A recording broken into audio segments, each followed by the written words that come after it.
Thank you, Mark. That was very, very interesting, and it's an honor and a privilege to be here.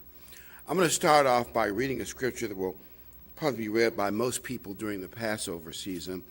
It says, John 15:10, "If you keep my commandments, you will abide in my love, just as I have kept my Father's commandments and abide in his love.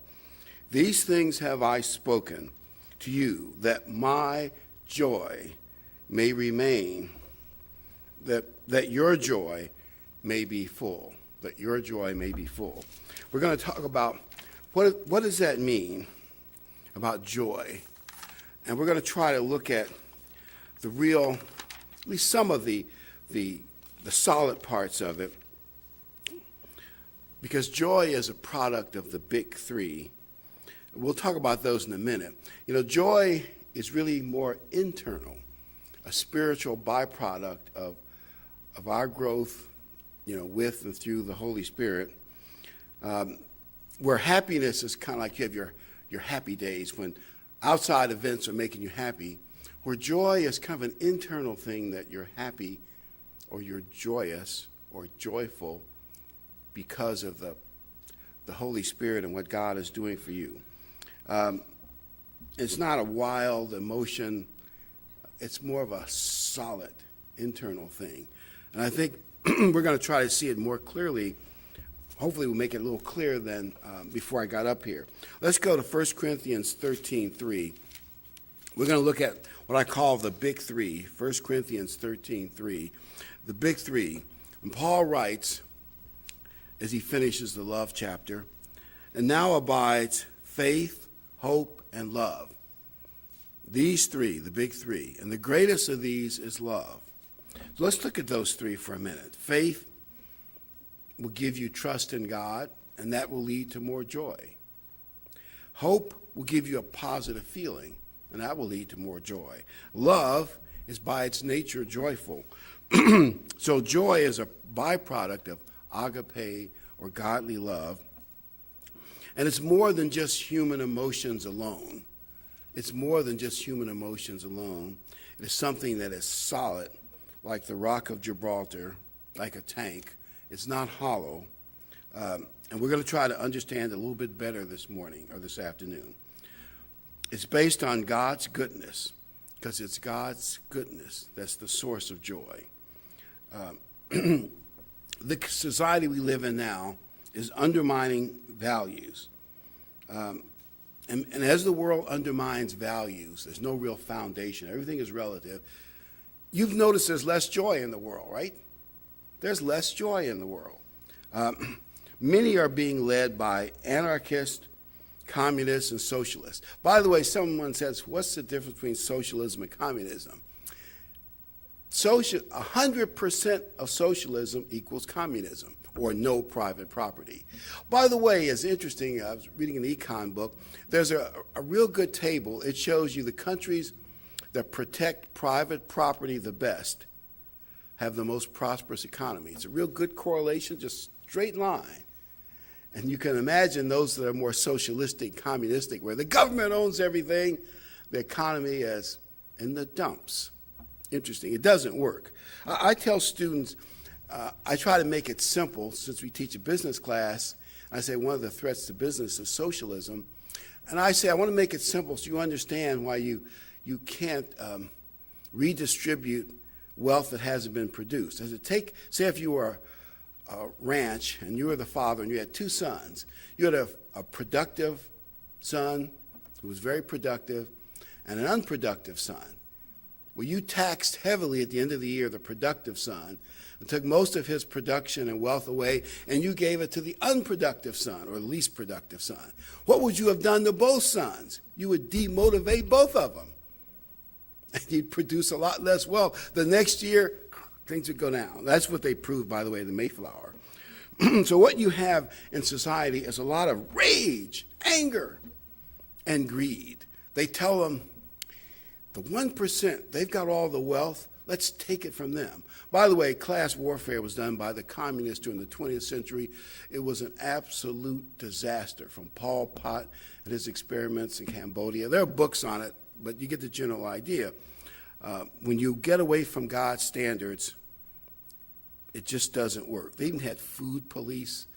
You don't even read about the horrors of the communist empire. Unbelievable. And what I feel is they've done in the public schools, they've dumbed down students. Because I ask them questions, and these are college students. They know little of nothing about the Mayflower, well, I won't go into all the details. You get a general idea. You see them on TV. They know nothing about how bad communism was. I said, what's the significance of the fall of the Berlin Wall? Why did Stalin put up the Iron Curtain? Oh, some students says to protect them from invasion by America. Anyway, I mean, they know nothing. So, and I think that's done intentionally. You can manipulate a public that doesn't really know true foundational values. And people are angry, and the mobs are angry. They're the opposite of joy. Let's go to Psalms 89, and that's the world. It's the opposite of joy, and we want to move in the direction of joy. Psalms 89:15 reads, "Blessed are the people who know the joyful sound. They walk, O Lord, in the light of your countenance. In your name they rejoice all day long, and in your righteousness they are exalted." In other words, God's laws, God's ways, God himself is righteous, and the closer we get to that, you will just naturally be more joyous. You stay out of trouble, is one way to look at it. But you also get close to God, and that's the real foundation of joy. And remember, no matter what happens in this world, in the end, as Mark said I think at Pentecost, we win. In the end, we win, and obviously God wins, of course, and we're going to be with God. God's goodness is a source and a foundation for joy. And as I say, the secular world is hung up on, they demand this. And if they don't get it, they demand it. And you have college students who claim, well, he said a word, and that's a microaggression, little tiny aggression. The word Trump, to some, is a microaggression. And I'm thinking, the little darlings, the little cupcakes, someone's going to say a word that will make them feel unpleasant. And this is supposed to be intellectual? It's pathetic. I mean, we're so easily offended. Obviously, a Christian is going to be the opposite of all that. Paul said that we should rejoice. Let's go to Philippians, the 2nd chapter. And in Philippians, Paul makes it clear what the perspective should be. Philippians, the 2nd chapter, Philippians 2:17. Paul writes in Philippians 2:17, "Yes, and if I am poured out as a drink offering on the sacrifice and service of your faith, I am glad and rejoice with you all." And Paul, of course, was spending himself for the gospel. "For the same reason, you also be glad and rejoice with me." And I believe he was under house arrest in Rome at the time when he wrote this, one of the so-called prison epistles, as they call them. And yet Paul is telling people to rejoice. By the way, Paul's being arrested by the Roman Empire, actually, I don't think it was all that bad for Paul. If you follow the book of Acts, when he was building all those churches, he would come into a town, convert a bunch of people. Within about 6 months, various groups, mostly Pharisaical Jewish groups, but also I think some of the pagans as well, they would get together, and they'd cause a riot and mobs and chase Paul out of town.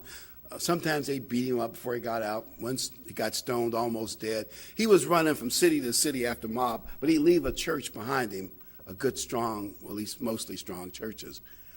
That's got to be a tough life. All of a sudden, he gets arrested, the whole Jerusalem thing, and he gets to spend time in house arrest. You realize the mobs couldn't touch him. He was guarded by Roman soldiers. He could invite people to come in and speak to him. He could write epistles. What are they going to do to him? Rome was cruel. They wouldn't dare attack Roman soldiers that were guarding Paul. So I don't think it was all that bad for him, except no freedom, if that makes sense. But Paul did some of his greatest work And what he told us was rejoice. And when you read it, we'll read a little more of it in a minute. I don't think Paul is saying, I suggest that you be joyous. I suggest you have joy. I think it's a command. It's an order. Paul is saying, by my apostolic authority, you should rejoice. He wasn't suggesting it. Philippians 3:1.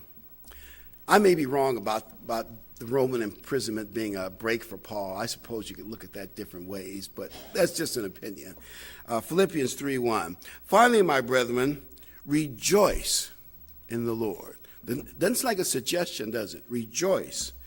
For me to write the same things to you is not tedious, but for you it is safe. In other words, he's going to keep telling them the same thing. We should be kind and forgiving. And let's read verse 2 and 3. Beware of dogs, beware of the evil workers, beware of the mutilation or circumcision that insisted that the Gentiles had to be circumcised. Paul wasn't against circumcision. They were just using it as a block that would limit Gentiles from the church, and it would have to remain a primarily Jewish church, and that wasn't God's will. God's will was circumcise your heart, but we mostly know the background of that. Verse 3, for we are the circumcision, circumcision of the heart, who worship God in the Spirit. Rejoice, as Paul says, rejoice in Christ Jesus, and have no confidence in the flesh. In other words, fleshly things, which would include a lot of, the Pharisaical rules and I'll call it human efforts. That's not what we rejoice in. Our confidence is in Jesus Christ. Our confidence is in God. He says, be joyful. I want to go to Matthew 5, but you might put a marker back in Philippians because we're going to come back to it in a few minutes. I want to go to Matthew 5. I want to contrast the world with what Christ taught. Now, this is the Sermon on the Mount where Christ, not only did he not do away with the law, the Ten Commandments, he expanded them. He expanded them to their spiritual level. And here's one example. Matthew 5, not that they didn't have their spiritual meaning in the Old Testament, but the people didn't see it. And Christ is explaining it to them. Matthew 5, verse 44. I'll start in verse 43. You've heard that it was said, you shall love your neighbor and hate your enemy. But I say unto you, love your enemies. Let me say that again. Love your enemies. Bless those who curse you. Do good to those that hate you. Pray for those who spitefully use you. And that doesn't mean pray that they get burned up or die quickly. As I saw one poster. Pray that they learn some good sense and start doing the right thing. Pray for those who spitefully use you and persecute you. Think about that. Pray for your enemies. Love those that hate you. What is one of the world's greatest, and I think it's the fastest growing religion in America and in many parts of the world. This great religion teaches to smite your enemy of all sorts, internal and external. And you'll see this, at least I remember seeing it on TV. They would go to their holy days prayer services, and they come out mad, and a mob of them would go burn something, attack someone, start internal riots, and used to see it all the time on TV. They'd go to church, and they'd come out the opposite of joy. They come out angry, hateful. Oh. Do you realize that what Christ said was really deep, quite groundbreaking? What religion teaches you to love your enemy? Think about that. Now, that doesn't mean the government doesn't have a role to protect you from your enemies or to put criminals in jail. I understand all that part of it, too. There's a place for the police and the Army and Border Patrol. But on a personal, spiritual level, you're supposed to love your enemy. Pray for them. That's the opposite. If the world were taught that, can you imagine the peace and harmony we would have? And someday they will be. The whole world will be forced to be taught it. It won't be a choice. Think of how joyous, how much joy that world will have. And it's really unlike the world. Love your enemies. And rage and anger. By the way, just mention this as a side. They have proven that when you're in rage and anger, you're stressing your heart. Apparently, blood vessels constrict, and it puts more pressure on your heart. It's almost like the flight and fight syndrome. Like if you were to see, say, a couple wolves in the forest, and you felt threatened, that would be a trauma for your body. I mean, obviously, God builds that way, so you're running and run for safety. But the point is, rage and anger and hate are bad for your health. They're bad for your health. Joyful thoughts are positive thoughts. And it's proven. Also, I read a study in one of the health journals my wife gets. They did a study in the Northeast regarding brains in the elderly, and they found that people who think more positive thoughts, have a more positive outlook, their brains did better as they aged, a significant amount better. And the Bible says, as a man thinketh in his heart, so is he. And that's Proverbs 23:7. Let's go back to Philippians. But I want to just emphasize, whatever God says, they can medically prove is good for you. Philippians 4:4. And Paul writes again, Philippians 4:4, rejoice. As I say, it doesn't sound like he's making a suggestion. Rejoice in the Lord. So rejoice in God. Always. That means it's a constant thing. It's not just when the good times are rolling. It's always. Not just when you're happy, you're going to try to rejoice. I always think of one way to look at it when he says rejoice always. Again, I say rejoice. If you're in some particular crisis or problem, of course you go to God in prayer and you try to solve your problem and you ask God to help you with the problem. But after you pray about it and think about it, then at the end, you say, God's will be done, and you roll back to your primary overall mental state, which is joy. In spite of the problems, even though you're going to work on them and you're going to pray about them, your underlining overall mental state is basically joy, because in the end, God is going to take care of us. And I'm preaching this to myself too, of course. We all have to battle to try to do what Paul said. Always rejoice. Let your gentleness be known to all men. The Lord is at hand. Be anxious for nothing. Some translations would translate, do not be worried. Do not be worried. And I know there are things to worry about, your mortgage and retirement money, and will you be able to keep your job, and you're worried about your kids and grandkids. In this world, I understand all that. But overall, our biggest underlying emotion should be joy and positive thinking. Just come down to that. Don't let the worries get to you. God will take care of them sooner or later. Be anxious or worried for nothing, but in everything by prayer and supplication with thanksgiving. And thanksgiving is a positive, joyous attitude. One of the things that we notice, a lot of people aren't thankful. My wife has now imposed a new law on the grandkids.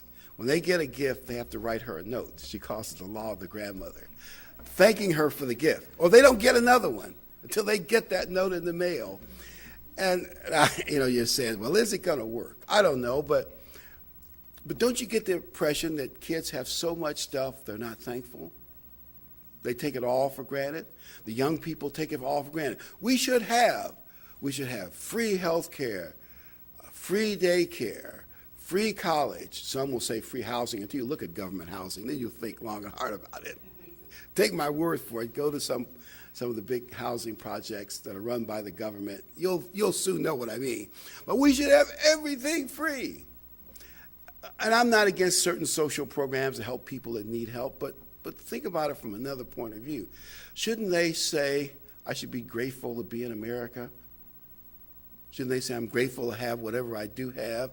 Can the taxpayers at this point afford to give me this free and that free and the other thing free? At least think about it. No, we're demanding it. And they're unthankful. We want it.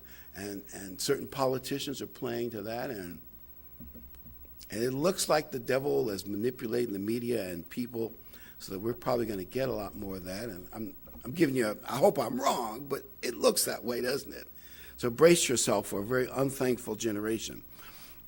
But Paul says, but in everything by prayer and supplication with thanksgiving, let your requests be known to God, and the peace of God, which surpasses all understanding, will guard your hearts and minds through Christ Jesus. Now that's what we want to think about. I want to tell you this corny story because I just like corny stories. This is about health, so it kind of fits what I'm saying.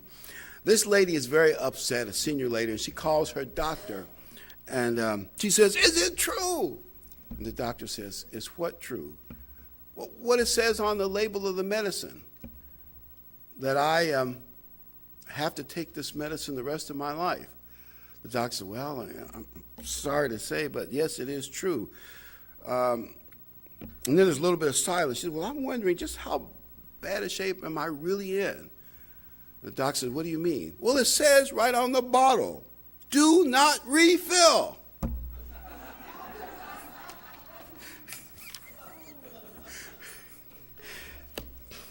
Health can be a problem, right? And experiments have proven, as I said before, that people who have more joy and contentment in their life have also more positive possibilities. They did some experiments where, I can't describe the experiment, but they had people experience certain positive, negative things and watch certain positive, negative videos. Then they tested them afterwards, and what they concluded was that fear and anger limit your brain's options and only focuses on limited, save yourself or limited things, where positive emotions broaden your outlook and build your perspective. And people who thought more positively could do and write about much more positive things. So I got a few points, from people who write about such things, about how to have a more positive mindset. Hopefully they're right. The first one they said was to meditate on God. Now they actually said meditate in general, but I modified it a little bit. Meditate on God and our blessings and concentrate on the good things we have. When I grew up, we were a poor family, but we moved into a middle-class neighborhood where there were a lot of neighbors that had a lot more stuff than we did. And I was kind of in the last situation. I won't go into the details, but I remember looking over at certain people, look at all the stuff they have. But actually, as the years have gone on, I've had a slightly better perspective. We did have something in our family. We had a certain hardworking, humble, giving, positive family something. My grandfather was quite a man. Now, it took me to grow up.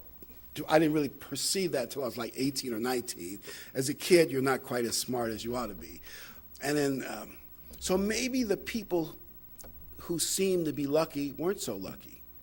Does that make sense? And maybe we had more blessings than we thought we had in the long run.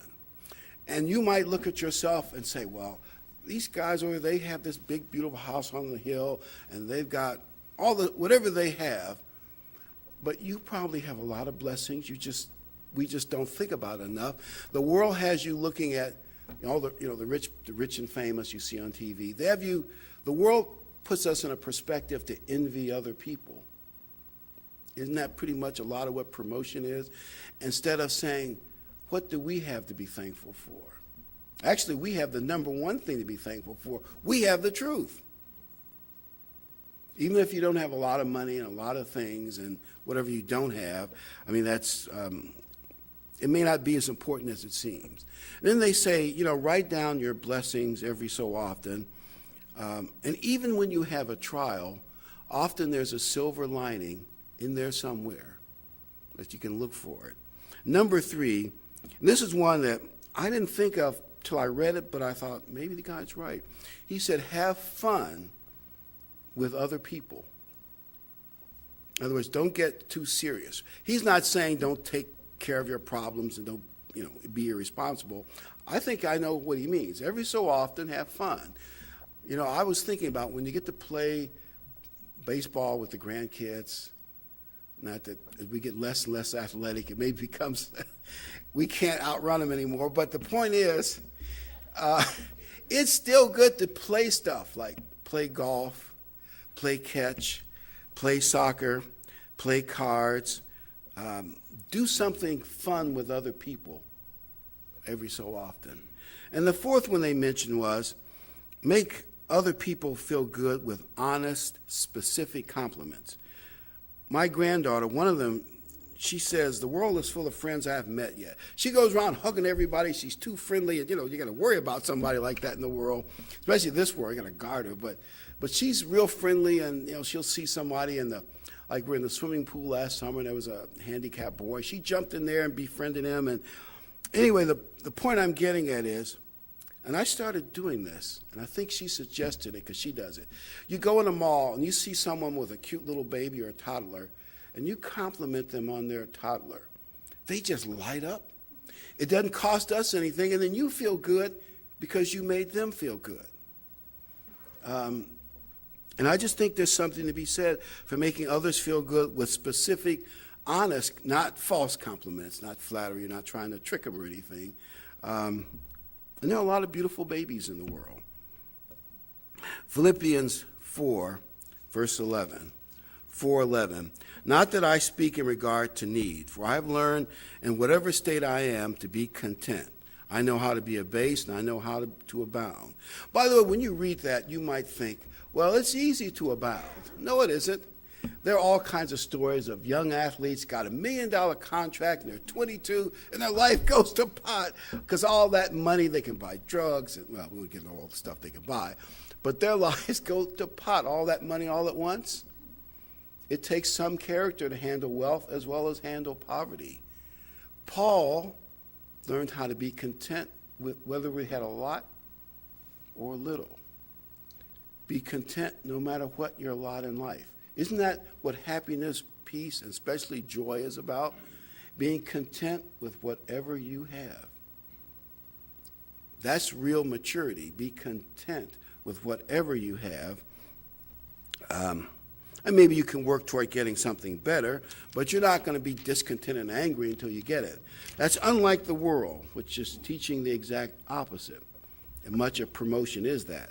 Going back to Psalms again, we're going to look at Psalms 19, just a basic point, but Psalms 19, verse 7, Psalms 19:7 reads, the law of the Lord, or the eternal, or Yahweh, Jehovah, is perfect, converting the soul.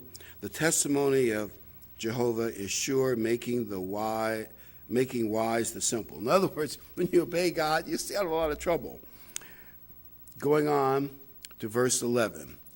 Moreover, by them, meaning, God's ways and God's laws, your servant is warned, and in keeping them there is great reward.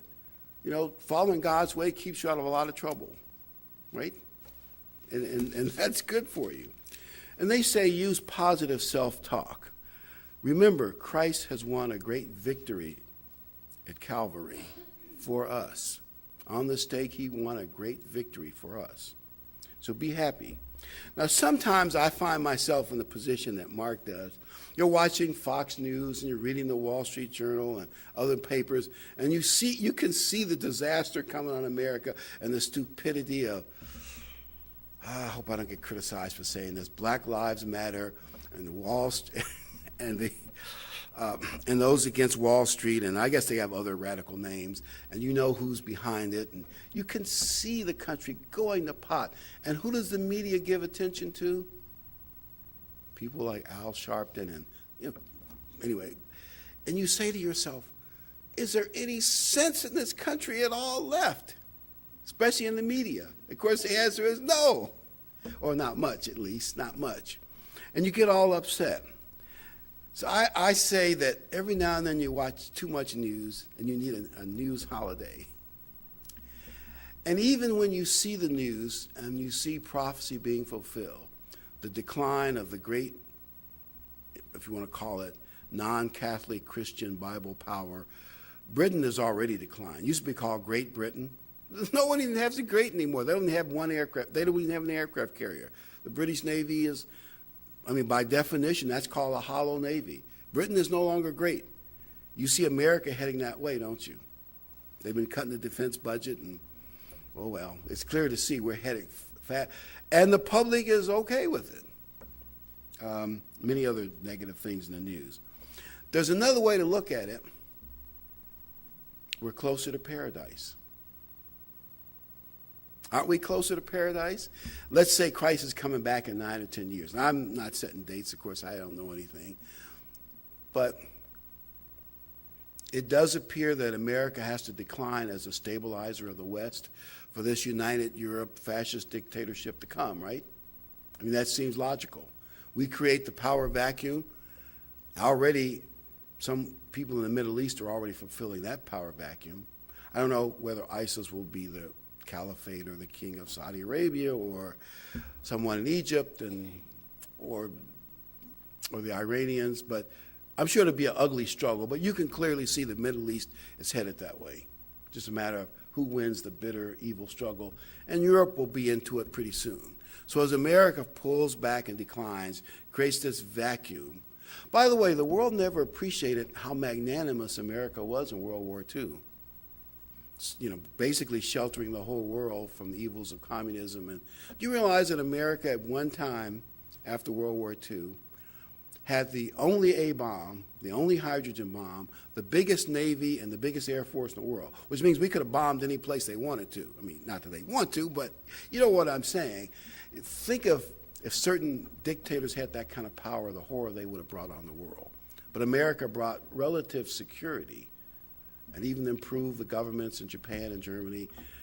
The point I'm getting at, the world doesn't appreciate it, but as America pulls back, the world's going to see that vacuum replaced by darkness and evil. You already see it in the Middle East. You will see it in Europe in the near future. As you see that, realize that paradise is closer. Paradise is closer than it's ever been. Well, some will say, well, yeah, it's easy to say be joyous. What about when we're in a trial? Let's go to the book of Acts. There's an example in the book of Acts about trials. In the book of Acts, we're going to go to chapter 16. The story is the pagans got upset at what Paul was doing, and one of those riots, they jumped on him, and he got roughed up, thrown in jail, and they put him in the inner prison. 16:20. And they brought them to the magistrates and said, "These men, being Jews, exceedingly trouble our city." Meaning the pagans and some of the Jewish people are all upset at the truth they're preaching. People were giving up their pagan stuff. Verse 24, having received such a charge, he put them into the inner prison and fastened their hands and feet in the stocks. So there they are, locked in a little chair with their hands chained and a little thing and their feet chained together in the inner dark dungeon. But at midnight, Paul and Silas were praying and singing hymns to God, sort of like some of the hymns we have in our songbook, some of the more positive hymns that are in there, like "The Lord is my shepherd," or whichever one they might have sang. And just think about that. They're in the dark dungeon, and they were singing praises because they were found worthy to suffer for Jesus Christ. In other words, trials only made Paul stronger in his joy. That's the point I'm getting at. He's singing joyful songs. And of course, great miracles happened after that, and great conversions happened after that. But it's happy to be worthy to suffer for Christ. For instance, when Elijah was being threatened by various armies, and his servant was worried, Elijah asked God to open his eyes. He opened his eyes, and he saw an angelic army. That's where that chariots of fire theme comes from, surrounding Elijah. That no one was going to harm him because he was surrounded by an invisible army of angels. That's 2 Kings 6:16. Trust God that if and when we need protection, God can give it to us. God knows best. But God also does not want a good time Charlie only. Good time Charlie only says, I'm only with you in the good times. Don't ask me to go through any hard times. I'm running for the door. I'm a good time Charlie only. You realize that probably the best relationships are built during tough times. I remember reading stories of soldiers before they go over the top, before pilots take off in carriers, where some of them are going to come back dead, and they would kind of drink a toast to each other. I call it that comradeship in tough times. Well, that's where the greatest relationships are built. So go to God in prayer in those tough times and get closer to God and keep that joy deep down. Let's go to 1 Peter 4:12. And in 1 Peter 4:12, here's the advice that Peter gives. We've already had advice from Paul commanding us to be joyous. Here's what Peter says, 1 Peter 4:12. Beloved, do not think it strange concerning the fiery trial which is to try you, as though some strange thing happened to you. But rejoice. Peter says rejoice in a trial, to the extent that you partake of Christ's sufferings, that when his glory is revealed, you may also be glad with exceeding joy, like over the top. Verse 14, if you are reproached for the name of Christ, blessed are you. How about that? If you're reproached for Christ, blessed are you, for the Spirit of glory and God rest upon you. On their part he is blasphemed, but on your part he is glorified. It's kind of like it's a good thing that you're doing for God going through a trial. And we're not going to read it, but in Acts 5:41, Peter and John probably got 39 whacks with I guess it's a big paddle that the Jewish high priest gave them for preaching the gospel. And Peter and John rejoiced after that. They said, we're getting, if you want to call it paddled or whatever the term, beaten for Christ. They rejoiced in that.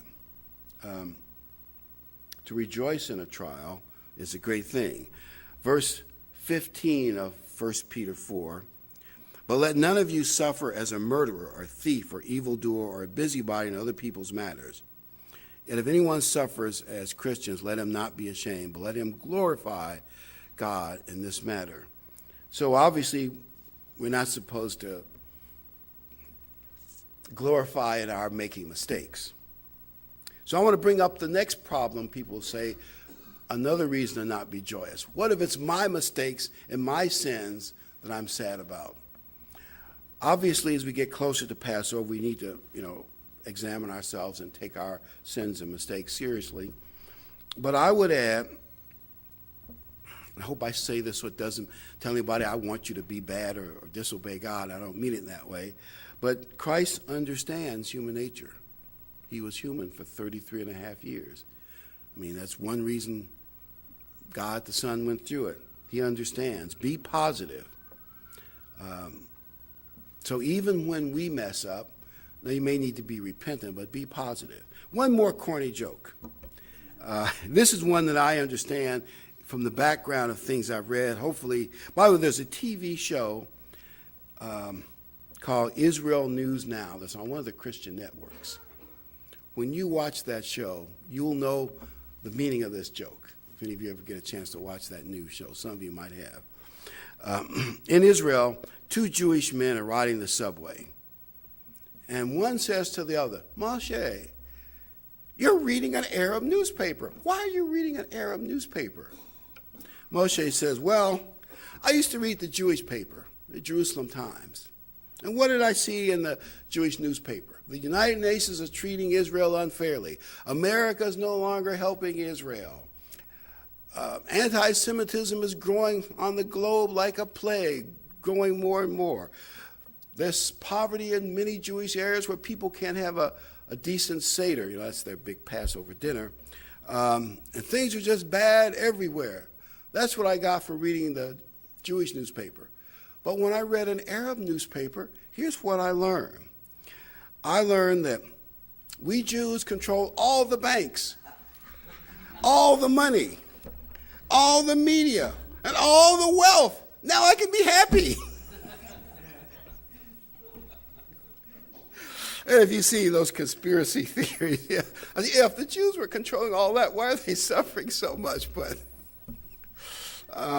let's go to Matthew 11. The moment I read that, I said, at least if you ever watch Israel News Now, you'll understand that. It's really sad. All the bad, and I think they're being objective. All the bad things that happen to Jews around the world in Israel and the bad breaks they get in the United Nations. By the way, the biggest voting bloc, single voting bloc in the United Nations is 57 Islamic states. So if you think Israel gets a fair shake in the United Nations, you're mistaken. But even Western nations that should support them don't, because it's not multicultural. It's not anti-colonial. All that's the modern way, and it's screwing the world up, as you probably have heard. Matthew 11:28. Come to me, all you who labor and are heavy laden, and I will give you rest. And the I, of course, in my Bible, it's red. That means these are the words of Jesus Christ. Christ is saying, Christ is saying, I will give you rest. So even if it's your fault, at least for some of the problems you're having, trust Christ. Try to build that personal relationship with Christ more deeply and look for that silver lining in the trial, and Christ will help you. Christ will help you. You can still be joyous. And Christ knows, when Christ chose to call people like us, he knew that we'd have certain problems. Isn't that rational? And maybe some of you have much better backgrounds, but even still, there are going to be some problems. It's just a matter of each individual, what they are. But there are going to be some. And Christ knew that. So he's going to be there to help us. Verse 29 and 30, Matthew 11. Take my yoke upon you and learn from me, for I am gentle, lowly in heart, not like the Pharisees who are high and mighty and rule, in a religious sense, the Jewish people mercilessly. Lowly in heart, and you will find rest for your souls. For my yoke is easy, and my burden is light. And believe it, live it joyously. Even if the problem is your own weakness, be joyous. Christ is there to help you. And try to follow that example that Christ gives you. Let's go to Hebrews 12. As we get close to the end of this message, maybe in some ways this little last section, maybe the most important in one contextual sense. Hebrews 12, verse 1 and 2. We're looking at the example of Jesus Christ. Hebrews 12, 1. Therefore, we also, since we are surrounded by such a great cloud of witnesses, meaning all the great saints in the past and prophets, let us lay aside every weight and sin which so easily ensnares us. In other words, ask God to help you kick those sins that ensnare us. And let us run with endurance the race that's set before us as we run toward spiritual maturity. Looking unto Jesus, the author and finisher of our faith, who for the joy, and I emphasize the word joy, that was set before him, endured the cross. In other words, Christ considered a joyous task to win the victory in Jerusalem at Calvary for us. It was a joyous thing for Christ to do, and it was a great victory. When Christ said, "It is finished," that was a great victory for God and Jesus Christ and us.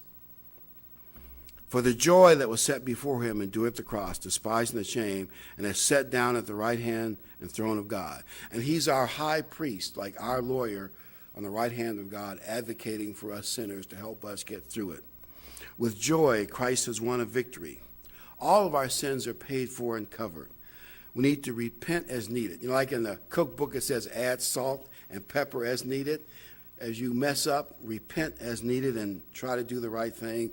In verse 3, 12:3, for consider him who endured such hostility from sinners against himself, lest you become weary and discouraged in your soul. In other words, look to Christ and don't get discouraged. That's what Paul is saying. Look to Jesus Christ and do not get discouraged. Even when you mess up, don't get discouraged. Stay positive. Stay positive. And remember the big three: faith, hope, and love. And what we want to do is get that agape, godly love fully in us. And ask, how would a person's joy be solid as a rock of Gibraltar if they had the love of God? And I want to just read in closing 1 Corinthians 13, 4-7. In closing, the words that Paul wrote, sort of like, almost like spiritual candy, about what it means to have that mature, godly love and joy. 1 Corinthians 13, 4-7. Love suffers long and is kind. Love does not envy. Love does not parade itself, is not puffed up. Verse 5, does not behave rudely, does not seek its own, is not provoked, thinks no evil, does not rejoice in iniquity, but rejoices in the truth, bears all things, believes all things, hopes all things, endures all things.